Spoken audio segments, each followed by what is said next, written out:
आप जो मर्जी नफरत में आके अपने गुस्से में आप किसी चीज को पसंद ना करें, इट डजंट मैटर, लेकिन Modi is the reality of India. एक बहुत बड़ी खबर आपको देनी है। भारत ने कलपक्कम में 500 megawatt prototype fast breeder reactor के क्रिटिकल होने के साथ ऐतिहासिक कामयाबी पाई। और मैं इस चीज पे ये कहूंगा आपको कि हमेशा, और उनकी तरक्की का सीक्रेट ये है कि वन पार्टी है, बीजेपी है और एक लीडर है, तभी तरक्की कर रहा है। आज अगर माजी में ले जाकर देखें, कोलिशन गवर्नमेंट होती है आज भारत में, तो कोई कुछ भी नहीं होना था। या हो नहीं सकता, ये नॉर्मल विजुअल्स नहीं है। इससे 250 से 300 सालों तक ऊर्जा आत्मनिर्भरता संभव होगी। तो बहरहाल ये एक रियलिटी है, लेकिन हैट्स ऑफ टू इंडिया। और दूसरा, मोदी साहब की पॉपुलैरिटी जो है इस परफॉर्मेंस बेस्ड है, it's not just a media campaign, it's not a media. अब देखें मीडिया कैंपेन में चंद्रयान का क्या था, वो वाकई चांद पर गए हैं तो ये बात हुई है, उन्होंने आदित्य वन किया है तो बात हुई है, 5वीं दुनिया की इकॉनमी बनी है तो बात बनी है, उन्होंने वहां पे तेजाज असेंबल कर रहे हैं, इन चीजों से तो डिनाई नहीं कर सकते ना। लेकिन अब दुनिया में एक ऐसी चीज है जो ना तो अमेरिका के पास है और ना ही चीन के पास है। एक लिस्ट ऑफ परफॉर्मेंस है, कोई भी करके देखे वो इतना पॉपुलर हो जाएगा। और दूसरा, इस वक्त मोदी साहब को एक अपर हैंड इस वजह से भी है कि दूसरे ममालिक के अंदर democracy is not performing right. जिस तरीके से अमेरिका और वेस्टर्न सिविलाइजेशन जो है वो ग्रोइंग पेन्स में थक चुके हैं, वो थकते जा रहे हैं। सऊदी अरब से पाकिस्तान की ख्वाहिश है कि हमें कुछ पैसा मिल जाए, दो सूरतों में, या तो वो कर्ज दे दें, जो पैसा निकले उसकी रिप्लेसमेंट में आ जाए। ये एक ऐसी अनमोल चीज है जो रूस के बाद अब सिर्फ और सिर्फ मेरे, आपके, हम सब के भारतवर्ष के पास। तो वो उनको एक चैनलाइज किया है मोदी जी ने, दैट्स व्हाई इज पॉपुलर। मैं इसमें अप्रिशिएट करूंगा उनको। मैं विश करता हूं हमेशा कि पाकिस्तान में कोई इस तरह का लीडर पैदा हो जो पाकिस्तान को अगले level to take it to the next century. दुनिया के 96 कंट्रीज में जनाब स्पीकर प्राइस में रद्दोबदल हुआ है, लेकिन वियतनाम के बाद सबसे ज्यादा प्राइस आपने बढ़ाई है। इंडिया का फास्ट ब्रीडर रिएक्टर एक स्टेप क्लोज आता है थोरियम से, और थोरियम आपको पता है कि भारत के अंदर इतना ज्यादा है कि we should be able to secure our energy needs for times to come. Russia से लर्न करने की कोशिश की गई, अलायंस अपने करीब बनाए रशिया में, और फिर उन्होंने इंफ्रास्ट्रक्चर को जिस तरीके से बिल्ड किया, फिर जमहूरियत का दामन नहीं छोड़ा उन्होंने, और मैं समझता हूँ कि इट्स अ वंडरफुल रिमार्केबल। सबसे पहले तो ये जो मुल्ले हैं ना, ये हमारे सबसे बड़े दुश्मन। मुझे ये बताएं, क्या वहाँ पे उनके फैसले न्यू दिल्ली में होते हैं या जाके लंदन में होते हैं? सर, न्यू दिल्ली में होते हैं। 28 स्टेट देख रहे हैं, हर स्टेट पूरे पाकिस्तान से बेहतर चल रही है। क्या उनके सूबे हमसे कम है या हमसे ज्यादा है? बहुत ज्यादा।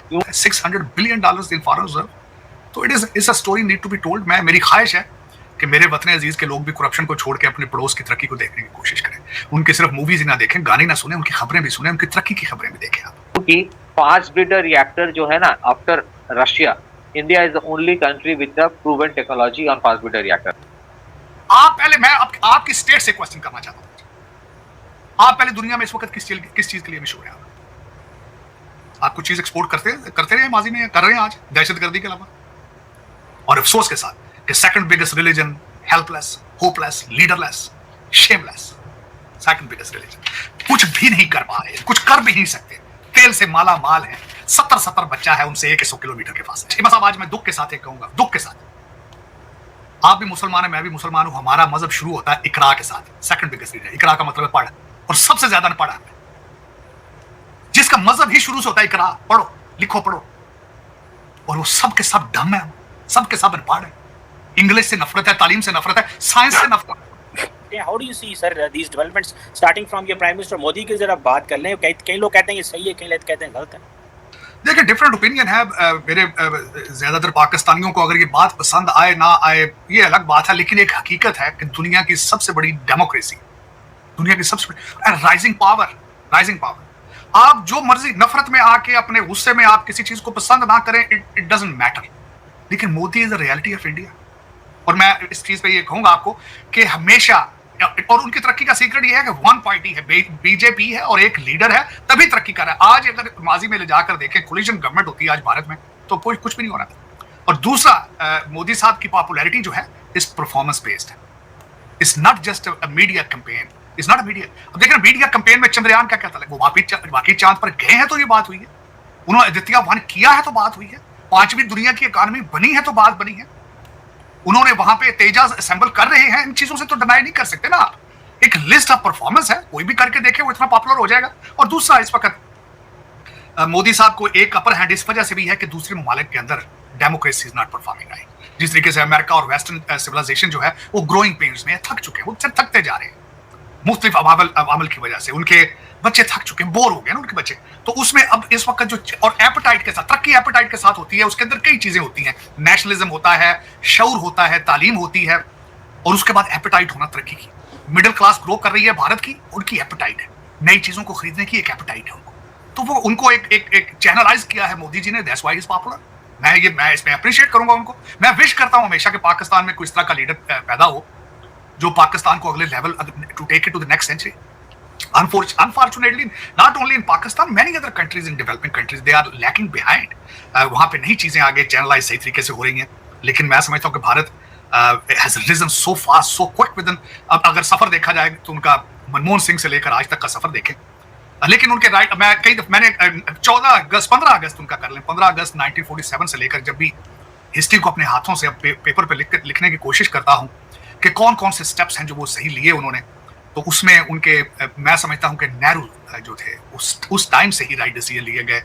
इंडियन इंस्टीट्यूट ऑफ टेक्नोलॉजी के डिसीजन लिए गए, रशिया से लर्न करने की कोशिश की गई, अलायंस अपने करीब बनाए रशिया में, और फिर उन्होंने इंफ्रास्ट्रक्चर को जिस तरीके से बिल्ड किया, फिर जमहूरियत का दामन नहीं छोड़ा उन्होंने, और मैं समझता हूँ कि इट्स अ वंडरफुल रिमार्केबल। और आज जहाँ पे खड़ा है दे आर राइजिंग। जिस तरह कल परसों भी उनके फाइनेंस मिनिस्टर की स्टेटमेंट थी कि वो will be becoming $5 trillion economy soon, और मोदी साहब ने तो अपनी कैंपेन में कहा था is guaranteed we will be the number 3 soon, $600 billion in foreign reserve. तो it's a story need to be told. मेरी ख्वाहिश है कि मेरे वतन अजीज के लोग भी करप्शन को छोड़ के अपने पड़ोस की तरक्की को देखने की कोशिश करें। उनके सिर्फ मूवीज ही ना देखें, गाने ना सुने, उनकी खबरें भी सुने, उनकी तरक्की की खबरें भी देखें। आप यही एक आप गुस्से के दरवाजे बंद करें। गुस्सा और नफरत is not good for you, it's not good for you. ये आपका ब्लड प्रेशर खराब कर रहा है मुसलसल एज ए कौम। और देखिए गैरिजन स्टेट की वजह से आपका फायदा था उस वक्त भारत के साथ मुसलसल तनाव में रहने का, लेकिन अब दौर आगे चेंज हो चुका है। अब जम्मू वाला दौर नहीं है, आपको भी पता है। अब आगे जियो इकोनॉमिक्स का दौर है, जियो पोलिटिकल का दौर है इस वक्त, और इससे लर्न करने की कोशिश करें। आप लर्न कर नहीं रहे, अभी भी आप लर्निंग मोड में नहीं है। जो भी 4-5 आपके फ्रंट के ऊपर जो फ्रंट रनर चल रहे हैं, जिनको सो कॉल्ड हाइब्रिड सिस्टम का हिस्सा है, किसी के मुंह से मैंने ढंग की बात अभी तक नहीं सुनी तरक्की की। उन्होंने किसी के मुंह से तालीम, कंप्यूटर, आर्टिफिशियल इंटेलिजेंस, एक्सपोर्ट, ये अमन, दहशतगर्दी के खिलाफ मैंने किसी से ये बात नहीं सुनी। इस तरह की बातें करें कि पाकिस्तान आए तो पाकिस्तान इस जंग का हिस्सा बन जाए, पाकिस्तान रोक के उनको। पाकिस्तान से टीटीपी नहीं रुक रही यार, खोते फिर रही है टीटीपी। इमरान खान 50,000 दहशतगर्दों को लेके आए थे ताड़ साहब अफगानिस्तान से, नहीं लेकर आए थे वो, लेकिन खोते फिर देना पे सरकार है ना, को पढ़े लिखे ने नस्वार खांदे ने, और जो ज्यादा गलत काम वो कर रहे हैं। मैं कहना नहीं चाहता उनके जो प्रैक्टिसेस हैं, खासकर जिस तरीके से वो बिहेव विद किड्स और जिस तरह खवातीन के हालात करते हैं, जो कपड़े हैं उनके हालात, स्कूल तो जाते नहीं, आप किस तरह कहते हैं? मैं सही कह रहा हूँ कि खोते फिर रहे, और आपके पास कौन सा असला नहीं है? जिस कौम को वो कह रहे हैं कि बहादुर है ये कौम, ये मुजाहिदीन की कौम है, उन्हें पता नहीं है कि हम किसी काबिल नहीं है। वो कहते हैं अमेरिका ने असला छोड़ दिया था वहां पे, वो इस्तेमाल वो इस्तेमाल कर रहे हैं। असलों से कौमें नहीं जीती, असला हमारे पास एटम बम है हजूर चौधरी साहब, सालों से। साढ़े को F-16 है, आज तो 50 साल पहले था। उन्हें चलाना कि नहीं यार, बंदूक अकेली तो नहीं लड़ सकती ना, किसने चलाना है? हमारे तो डीएनए में नहीं है। चीमा साहब, हमने किसी इन्वेडर के सामने खड़े हुए हो तो टीटीपी को रोके ना। आप बता देना कि फलां इन्वेडर को हमने खड़े होकर आगे से याद ना आई। आप पहले, मैं आपकी स्टेट से क्वेश्चन करना चाहता हूं, आप पहले दुनिया में इस वक्त किस चीज के लिए मशहूर है? आप कुछ चीज एक्सपोर्ट करते रहे माजी में, कर रहे हैं आज दहशतगर्दी के अलावा। तो फिर नहीं देखे ना, आप मुसलमान दुनिया से तो नहीं उधार ले रहे ना। आप तो लेटे हैं सामने IMF के, आप तो लेटते हैं अमेरिका के, आप तो डेविड ब्लूम के सामने लेट के। सोचिए तो सही कि state, what is the state want to do, what you want to achieve out of it. तके झंडा पहले किस चीज में मशहूर है? आपको यूथ को गलत मैसेज आएगा सर, यूथ को तो आप जिहाद के लिए मुसलसल तैयार कर रहे हैं पिछले 76 साल से, और यूथ आपको पता नहीं है कि ये यूथ नहीं है इनके डीएनए में जिहाद। आप गलत यूथ को पढ़ा रहे हैं। आप जिस यूथ को कहते हैं कि बेटा आप जिहाद के लिए तैयार हो जाएं, गोलियां खानी है, आपके मुकद्दर में गोलियां हैं, आपने 700 सदी वाला इस्लाम हमने यहाँ पे इन्फोर्स करना है, वो यूथ जो है ओरिजिनली उनका डीएनए तो देखें कि इस खित्ते में कौन लोग थे जो मुसलमान हुए बाद। क्यों अपना टाइम जाया कर रहे हैं, अपना चूरन बेचने की कोशिश कर रहे हैं? मैं मानता हूं आप पैसे बनाते हैं, इससे आपके अपने बच्चे लंदन में हैं, लेकिन आप गलत लोगों को कहते हैं ना, you are preaching to the wrong choir. हमारे फॉरेन मिनिस्टर साहब जिन्होंने ये बात फरमाई है, उन्होंने आज से किसी फॉरेन सॉइल पे खड़े होकर ये भी कह दिया था कि हिंदू रिलीजन पाकिस्तान से शुरू हुआ था, लेकिन सिंध के हिंदुओं की जो हालत आपने कर दी है। और जब पाकिस्तान 1947 में बना था तो हिंदुओं की आबादी उस वक्त 21% थी, आज 1% है। फॉरेन सॉइल पे खड़े होते हैं तो कहते हैं जी हिंदू मजहब हम में से निकला था हिंदू मजहब, लेकिन दिल में इतनी नफरतें और उनके साथ इतने जुल्म और जिसकी हद को नहीं। आप यकीन करें, मैं कई दफा खबरें पढ़ता हूँ, मैं किसी के साथ वो शेयर भी नहीं करता, तकलीफ होती है सिंध के हिंदुओं की हालत देखकर। इंसान है वो, सबसे पहले तो बड़ी बात तो ये इंसान है। आप इंसान को जब इंसान नहीं समझते और 21st सेंचुरी में आप फेथ बेस अभी तक हेटरेड चाहते हैं, तो it seems like you living in caves. तो ये आप दुनिया चांद पे जाने के चक्कर में है। ईलान मस्क कहता मैं प्रॉपर्टी उत्ते बनानी, मैं वन वे सफर करना चाहना स्पेस से, तुसी अजे खोतियां नाल रहना चाहते हो उस caves they which. Is your choice. कौम को पूछना चाहिए इस वक्त कि how dare you did this, how dare you did it. ये हमारी किस्मतों के साथ, पाकिस्तान के साथ इतना बड़ा मजाक क्यों किया, और अफसोस के साथ कि second biggest religion, helpless, hopeless, leaderless, shameless, second biggest religion, कुछ भी नहीं कर पा रहे, कुछ कर भी नहीं सकते। तेल से माला माल है, 70 बच्चा है उनसे 100 किलोमीटर के पास है। मतलब उसमें अमेरिका का डबल स्टैंडर्ड, वेस्टर्न सिविलाइजेशन का डबल स्टैंडर्ड। ये मेरा मकसद बंद करती डॉक्टर साहब, असा बंद नहीं ਤੁਸੀਂ ਬੰਦ ਕੀਤੀ ਹੁੰਦੀ ਤੇ ਅੱਜ ਤੁਹਾਡੇ कैपिटल सिटी ਦੇ ਵਿੱਚ ਜਿਹੜਾ ਉਹ हानिया साहब तकरीर करके कहते जिहाद के लिए तैयार हो जाओ। आपने बंद नहीं की। आप हाँ, ये कि आप दुकान से निकल के खोखे पर आ गए, ये कर लिया कि आपने बड़ा शॉपिंग सेंटर बंद कर दिया, दहशत कर दिया, अब खोखा लगा लिया छोटा साइड पे खोखे। नहीं डॉक्टर साहब, हमने बड़ी जानें दी हैं दहशतगर्दी की जंग में। ये हानिया तो मौलाना फजल रहमान ने किया है। जी जाने मैं मानता हूँ, आपने जाने पैसे घट बनाए जी, डॉलर भी तो बड़ा सटिया। नहीं डॉक्टर साहब, 70,000 जाने दी हैं पाकिस्तान। मैं मान ली गल सरकार, ਤੁਸੀਂ 70,000 ਜਾਨਾਂ ਦੇ ਹਿਸਾਬ ਨਾਲ ਹੀ ਪੈਸੇ ਲੈਣ। ਦੁਬਈ ਤੋਂ ਐਵੇਂ ਤਾਂ ਨਹੀਂ ਲੈ ਸਾਰਾ। You are number 2 in Dubai to buy the property. ਤੁਹਾਡਾ ਗੱਲ फ्री देती हूँ मैं ਤੁਹਾਨੂੰ। It's not possible. जितना डॉलर आपने बनाया है, मेरे जो वो अजीज शबर जैदी साहब चीख रहे हैं कि 200 बिलियन डॉलर पड़ा है आपका बाहर करप्ट पाकिस्तानी, और है कितने ज्यादा, 500 400 होंगे करप्ट। सरकार 200 बिलियन डॉलर डिवाइड करे उनके ऊपर। आप कहते हैं कि आपने बड़ी कुर्बानियां दी है, कहते हैं इस्लाम की खातिर सोशलिज्म को हमने रोक दिया था, हमने रशिया को मोड़ा दे दिया, ताकत ही रशिया थे। डॉलर थोड़ा बनाया जी सरकार, तुसी डॉलरां नाल रजे पे हो, तुसी कहंदे ना डॉलरां नाल रजे पे हो, दोहरे हो सरकार। तुसी डॉलर इना डॉलर है ਤੁਹਾਡੇ।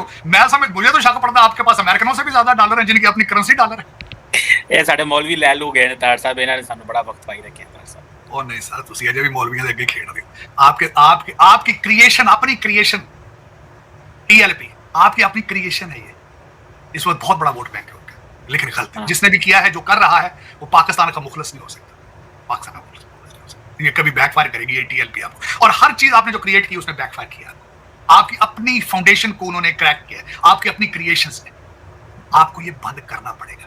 आपको तरक्की की तरफ सोचना, तालीम। मैं इंडिया का फास्ट ब्रीडर रिएक्टर एक स्टेप क्लोज आता है थोरियम से, और थोरियम आपको पता है कि भारत के अंदर इतना ज्यादा है कि we should be able to secure our energy needs for times to come. Modi साहब ने जो ये फास्ट ब्रीडर रिएक्टर का जो अनाउंसमेंट दिया है, that is more significant then जिस प्रेस ने और लोगों ने इसको कवरेज दिया है। इसलिए कहा जाता है कि second stage is self sustaining.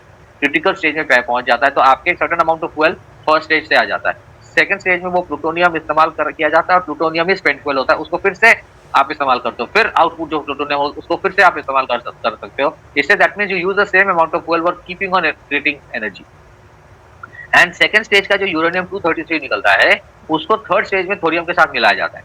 Thorium के साथ मिलाने के बाद थर्ड स्टेज में जो आपके थोरियम बेस्ड रिएक्टर्स होते हैं, दैट इज थर्ड स्टेज, उसमें आपका जो आउटपुट होगा वो फिर से यूरेनियम 233 होगा, वो फिर से आप थोरियम के साथ मिला के कीप ऑन प्रोड्यूसिंग इट। तो इसमें बेसिकली क्या होता है, जो India nuclear supplies group join किया था, बिकॉज यूरेनियम 238 जो है उसकी थोड़ी प्रॉब्लम्स होता है, मतलब वी डिडंट हैव, है हमारे पास भी है, बट वो हम जो हमारे पास जितने हैं वो मिलिट्री इस्तेमाल करने के लिए ही होते हैं, मिलिट्री रिएक्टर्स में। बाकी जगह पे वी इम्पोर्टेड दैट। लेकिन वो इम्पोर्ट करने के बाद वो जो स्पेंट फ्यूल है, स्पेंट फ्यूल से अगर आप फिर से फास्ट ब्रीडर रिएक्टर से आप यू कैन क्रिएट एनर्जी, और उस स्पेंट फ्यूल से प्लूटोनियम और यूरेनियम 233 सेकेंड स्टेज में प्लूटोनियम फिर से चला जाएगा, यूरेनियम 233 चला जाएगा थर्ड स्टेज में, थोरियम के साथ मिला के थर्ड स्टेज में फिर वो यूरेनियम 233 आउटपुट होता रहेगा, उसको आप इस्तेमाल करते रहोगे अनलिमिटेड टाइम्स।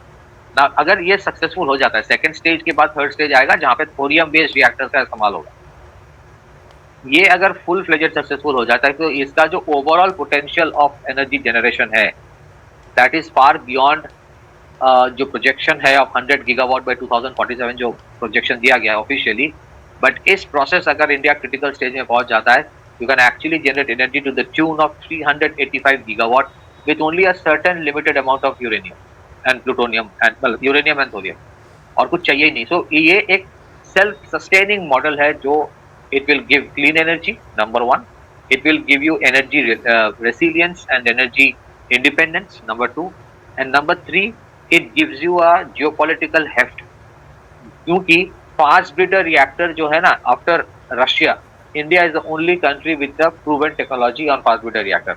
कल जो या परसों जो प्राइम मिनिस्टर ने अनाउंस किया, that is not of a prototype alone. वो प्रोटोटाइप नहीं था, that was a commercial grade fast breeder reactor, commercial grade, which can generate 500 megawatt of electricity. तो अगर ये फुल फ्लेजेड आ जाता है, इसमें आपके एनर्जी जनरेशन में बहुत बड़ा इम्पैक्ट होने वाला है. और अगर इवेंचुअली अगर आप देखें, आपकी ऑब्जेक्टिव अगर है कि आप you will move everything towards renewable, everything towards electric based, तब तो इसका एक बहुत बड़ा पॉजिटिव इम्पैक्ट होगा. क्योंकि आपके थर्मल पावर प्लांट्स एक जगह पे और भी इजाफा हो रहा है, जैसे कल हम लोगों ने डिस्कस किया था. रिन्यूएबल एनर्जी में already you have put in lot of effort. अगर ये वाला सक्सेसफुल हो जाता है, then what happens is that by 2040 आज से 10-15 साल में you would be of a different level all together. ये प्रॉब्लमेटिक क्यों था? This is the cryogenic moment of India's nuclear energy. Cryogenic moment इसलिए है, क्रायोजेनिक इंजन भी हमको डिनाई किया गया था, and it took time for us. आसान नहीं था. You are in a zone of technology denial and then you worked out. Similarly in this case, ये थोड़ी बहुत जो सपोर्ट सिस्टम बाहर से था, नोबडी हेल्प्ड अस, बट ये जो आपने बनाया है, that has huge impact. And there would be lot of interest. I am very sure इसको भी सबोटाइज करने की बहुत कोशिश की गई. इंटरेस्टिंगली आदि भाई, as recently as 2 days back, before this news came out, before Prime Minister announced about the success of fast breeder reactor, एक स्टोरी चल रहा था, if you remember, कि चोरी हो गई है, कहीं और दिया गया है, टेक्नोलॉजी यहाँ पे किसी. Understand the spin so that this story does not get the limelight. Now, in the cloud of ये जो मिडिल ईस्ट में हो रहा है, इसका जो रेलेवेंस है, ये उतना फोकस में आ नहीं रहा है. बट अगर ये ठीक तरह से कमर्शियल ग्रेड जो है, ये अगर लार्ज स्केल में आ जाता है, इनवेरिएबली इसका जो सेकंड स्टेज होगा, सेकंड स्टेज मतलब फास्ट ब्रीडर रिएक्टर से आप नेक्स्ट स्टेज में क्या करोगे? I think some private enterprises या गवर्नमेंट एंटरप्राइजेस विल मेक. आज मैं दुख के साथ कहूंगा, दुख के साथ, आप भी मुसलमान है, मैं भी मुसलमान हूं. हमारा मजहब शुरू होता है इकरा के साथ. सेकंड बिगेस्ट रीजन, इकरा का मतलब है पढ़, और सबसे ज्यादा पढ़ा है जिसका मजहब ही शुरू से होता है इकरा, पढ़ो लिखो पढ़ो. और वो सब के सब डम है, सब के सब अनपढ़ है. इंग्लिश से नफरत है, तालीम से नफरत है, साइंस से नफरत है. कभी सुना है इतना बड़ा कंट्राडिक्शन? और बल्कि मैंने आज आपको ट्वीट की, आप मुझसे हमेशा ही कंट्राडिक्ट करते हैं चीमा साहब. वो सीएसएस के बच्चे बैठे हैं सफेद सूट पहन के, बास्केट में जो नया सेशन है, मैंने देखी आपकी ट्वीट. उसके साथ नीचे क्या लिखा?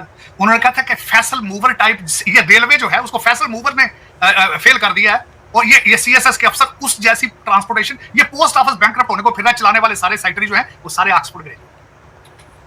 जी मतलब इसमें मैं क्या ब्लेम करूं? मैं डीएनए को ब्लेम करूं? किस चीज को ब्लेम करूं? 76 साल हो गए और बैंकक्रप्ट ज़हनी तौर पर बैंकक्रप्ट है, वैसे नहीं. फाइनेंशियल जो देखें, फाइनेंशियल बैंकक्रप्सी का हल है, मॉरल बैंकक्रप्सी का हल कोई नहीं. ताके बनाने वाला काम हुआ है. तो आपने तो दिवालिया दे दिया है अखलाकियात का. अब देखें, मेरी जो ख्वाहिश है इस वक्त, जो मुश्किलात हैं, चीजें हैं, इनको सख्त हाथों से अगर डील नहीं किया जाएगा तो फिर छड़ दो ये गेम. फिर मेरा मकसद इनको लेट इट गो. वो कहते गो विद द फ्लो. मेरा पीछे बची थी चीज है कोई नहीं हो कि पीछे बचे, कोई भी नहीं बचे. तो जिस तरह खान साहब ने भी जवाब दिया है, आपको सामने आ गया. अब तो आपने सामने आ गया. उन्होंने कहा नहीं ये गैर इस्लामी, चलो तुसी इस्लामी कर लो. और ਜਿਹੜਾ ਉਹ ਆਪਣਾ ਮਾਨਿਕਾ ਸਾਹਿਬ ਦੇ ਨੌਕਰ ਨੇ ਉਹ ਤਜ਼ਾਬੀ ਟੋਟੇ ਚਲਾਏ ਨੇ ਅਦਾਲਤ ਦੇ ਵਿੱਚ, ਉਹਦਾ ਜਵਾਬ ਦੇ ਲਓ ਪਹਿਲੇ ਤੁਸੀਂ. तारसा बंदा क्या करे? मौलवी जो है वो अपनी दुकान चला रहे हैं, वो इस्माइल हानिया के पास पहुंच गए हैं. इमरान खान जो है वो अपनी दुकान के, मेरा जो पख्तून वोट है मेरे साथ रहे, वो अफगानियों को जोड़ गया कि अफगानियों को क्यों निकाल रहे. देखो कोई इलीगल बंदों को निकाल रहे हैं. ये पाकिस्तान के खिलाफ पॉलिसियां बनाते हैं. तो मैं बता देता हूँ चीमा साहब, उसको हॉलीडे अंदर बना के देने का क्या क्यों बना के दिया गया? उसकी बातें बाहर क्यों आ रही है? उसको दिन में 60 वकील जाके लतीफे क्यों सुना रहे हैं? उसको पेश क्यों किए गए? सात उसको इन्होंने जर्नलिस्ट प्रोवाइड किए हैं कि ये they will take the messages from you and give it to the लौंडा लोपाड़ा आउटसाइड. ये उनकी गलती है. Because you are, as a nation you are corrupt, as a nation you are weak. इस तरह नहीं होता. अंदर 8 कमरों के हॉलीडे नहीं बना के कैदियों को दिए जाते. और ये कहता है मेरे बच्चों से बात करनी. तुमने बात करने दी थी नवाज शरीफ को अपनी बीवी से जब वो मर रही थी? How dare you expect that? How dare? यही बात. और तीसरी आज और बात बताना चाहता हूं, अब आपकी कमजोरियां सामने रखना चाहता हूं. आज शौकत तरीन ने अपने अरबों रुपए बचा लिए. सही स्टेटमेंट आपने दी है। अरबों रुपए बचाए अरबों रुपए बचा उसने कहा नहीं, उन्होंने कहा मैं सियासत ही छोड़ देता हूँ यार, 2-4 अरब रुपया मेरा, इसको ना छेड़ना प्लीज। ये आप कौम है, ऐसे कौम, इस तरह कौमें चलती, इस तरह कौमें बनती हैं कि जिसने बाहर निकल के कह दिया मैं 9 मई को कंडेम करता हूँ, पाक आर्मी जिंदाबाद, 4 अरब 5 अरब रुपए, ठीक है तुम हलाल हो आज की बात। यार इस तरह अकबर बादशाह अपना दरबार नहीं चलाता जिਵੇਂ ਤੁਸੀਂ चलाने लगे, जान की अमान पाऊं तो तुसी ले जा यार, तू खैर ओए छितरा वाली कौम जे कि फड़ के जिन्हां थले सट नहीं सकते ना, ते तुसी ये समझते हैं कि सिर्फ इंटेलिजेंस ब्यूरो ISI ते जेडी FIA नहीं सारा मुल्क चल, वो इस तरह नहीं तरक्कियां होती, ये करप्ट जे सारे करप्ट जे, जिन्ना च लित्तर नहीं कढोगे नहीं काम चलेगा। मेरी रिक्वेस्ट है काजी फैजी साहब और हाफिज साहब ने, खुदा दा नाज इस मुल्क को बचाओ, खुदा दा नाज। कोशिश तो कर रहे हैं दार साहब, दुआ करें अल्लाह करेगा। ये हॉलीडे को जरा थोड़ा सा डाउनग्रेड करके इसको कोई होटल बना दे तो बेहतर है। बात सही है आगे दार साहब, इस तरह पाकिस्तान में किसी कैदी के साथ ये नहीं है कि उसको बाइसिकल अंदर मिली हुई है, देसी मुर्गियां देसी मुर्गी अंदर खा रहा है यार, बकरों की दो पाकिस्तान है, दो नेटफ्लिक्स सीरीज देख रहे हैं नेटफ्लिक्स ते सारी दिहाड़ी 20 मिल रही जाके, और पता नहीं कौन 60 वकील डेली कैसे जाते हैं लतीफे सुना, वो शेर सुनाते हैं, लतीफे सुनाते हैं। मरवत साहब झूठा पानी की बोतल ले आके थोड़े पाकिस्तानी होते बंदे दरियावां सट रहे कहंदे वो फड़कता जो फिर आज यार ये क्या लोग है ते की मुल्क है ते की मीडिया ते की। तो दोस्तों जैसे कि आपने क्लिप में देखा कि भारत ने मतलब कि बहुत बड़ी उपलब्धि हासिल कर ली है। भारत ने ऐसा न्यूक्लियर पावर प्लांट बना दिया है, ऐसा न्यूक्लियर रिएक्टर बना दिया है जिससे मतलब कि भारत को लगभग 300 सालों तक मतलब कि बिजली प्राप्त होती रहेगी। आइए जानते हैं ऐसा कैसे संभव हुआ है। दोस्तों भारत ने कल्पक्कम परमाणु रिएक्टर के जरिए ऐसी नाभिकीय ऊर्जा की ऐसी कुंजी हासिल की है जो देश को न केवल आत्मनिर्भरता देगा बल्कि वो दूसरे देशों का मददगार भी बनेगा। भारत ने सबसे उन्नत परमाणु reactor prototype fast breeder reactor FBR के जरिए ऐसा मुकाम हासिल किया है जो परमाणु ऊर्जा के क्षेत्र में भारत की आत्मनिर्भरता के लिए मील का पत्थर साबित होगा। तमिलनाडु के कल्पक्कम स्थित PFBR रिएक्टर ने क्रिटिकलिटी के उस स्टेज को छू लिया है। भारत अब परमाणु ऊर्जा मामले में ईंधन के लिए दूसरे देशों पर मोहताज नहीं रहेगा। भारत दुनिया की परमाणु महाशक्ति के तौर पर उभरेगा।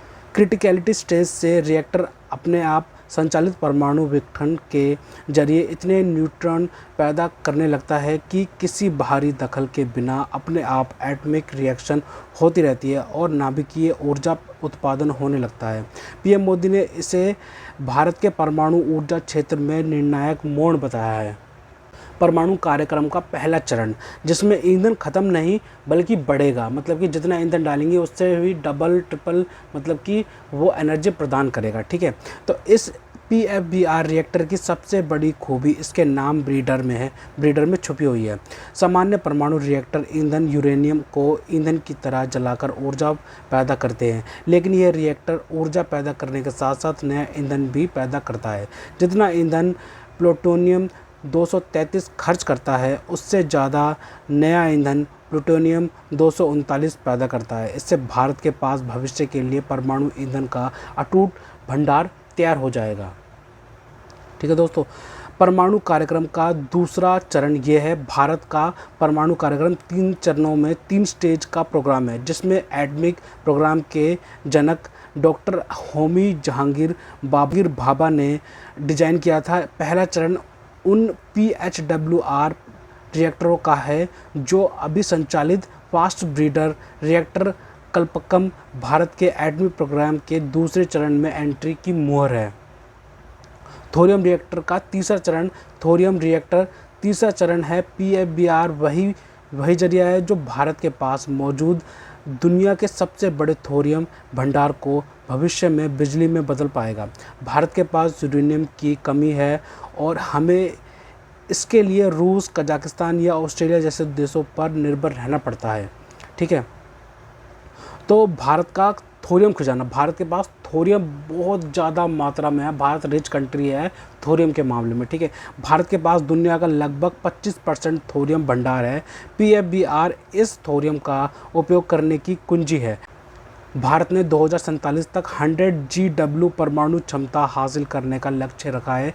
PFBR की सफलता के बिना ये लक्ष्य नामुमकिन था। ठीक है, इस कार्यक्रम से भारत का बनेगा दबदबा। वो बनेगा कैसे, आइए बताते हैं। रूस के बाद कलपक्कम PFBR के चालू होने के बाद भारत दुनिया का दूसरा ऐसा देश बन गया है जिसके पास कमर्शियल फास्ट ब्रीडर रिएक्टर है। अमेरिका, फ्रांस और जापान जैसे देश भी भारत से पीछे हैं और उन्होंने अपने प्रोजेक्ट बीच में ही रोक दिए हैं। ठीक है दोस्तों, इसमें मेड इन इंडिया की क्या भूमिका है वो भी हम आपको बताते हैं। ये रिएक्टर स्वदेशी तकनीक से पूर्णतः भारत में भारतीय नाभिकीय विद्युत निगम लिमिटेड भावनी द्वारा डिजाइन और निर्मित है। इसमें 200 से अधिक भारतीय लघु उद्योगों का योगदान है। 500 MW क्षमता वाला ये रिएक्टर भारत के नेट जीरो 2070 लक्ष्य को पूरा करने में मदद करेगा। इससे 24 घंटे बिजली मिलेगी जो सोलर या विंड एनर्जी से भी नहीं मिलती। तो इस विषय में ना मतलब कि इस कार्यक्रम के जरिए ना भारत मतलब कि भाई मतलब कि विश्व की मतलब कि सुपर पावर बन सकता है।